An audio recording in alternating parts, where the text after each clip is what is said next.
Hello everyone, সবাই কেমন আছো? আশা করছি ভালো আছো। আমিও খুব ভালো আছি, সুস্থ আছি। তো সামনেই যেহেতু মিসলেনিয়াস এক্সাম, তার জন্যই প্রিপারেশান নেওয়া হচ্ছে মোটামুটি।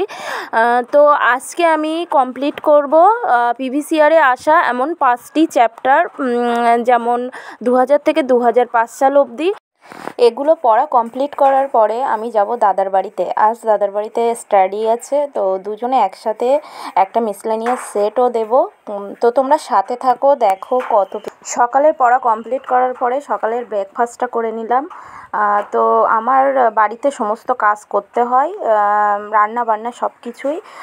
তো সকালের ব্রেকফাস্টের পরে আমার সেকেন্ড স্লট শুরু হলো। তো যেহেতু সামনে ক্লার্কশিপও আছে, সেজন্য ইংলিশটা একটু দেখে নিলাম। ইংলিশ পড়া কমপ্লিট করার পরে রান্নাবান্না করতে হবে, আবার অনেক কাজ আছে। তো রান্নাবান্না কমপ্লিট, আর আমিও স্নান করে চলে আসলাম। এবার স্নান করে দুটো খাওয়া দাওয়া করে গুছিয়ে নেব, দাদার বাড়িতে যেতে হবে। তো এই দেখো বন্ধুরা, আমি বেরিয়ে এসেছি খা রোদে বই নিয়ে। দাদার বাড়িতে যাব, ওকেও ঘুমাতে দেবো না, যে উঠে পড়তে হবে যেহেতু সামনে পরীক্ষা। দেখো কতটা রৌদ্র, মানে রাস্তায় হাঁটার মতো না, তবুও এসেছি। ও হলো আমার মামার ছেলে, আর মামার বাড়ি যেহেতু আমার বাড়ির পাশেই, তো আর ও গভর্নমেন্ট জবের জন্য প্রিপারেশন নিচ্ছে, সেজন্য দুই ভাই বোন একসাথেই প্রিপারেশন নিই।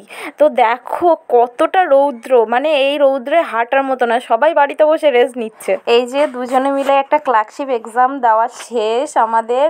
তো আমার নিট স্কোর হয়েছিল 124, সমস্ত কিছু কাটাকুটির পরে।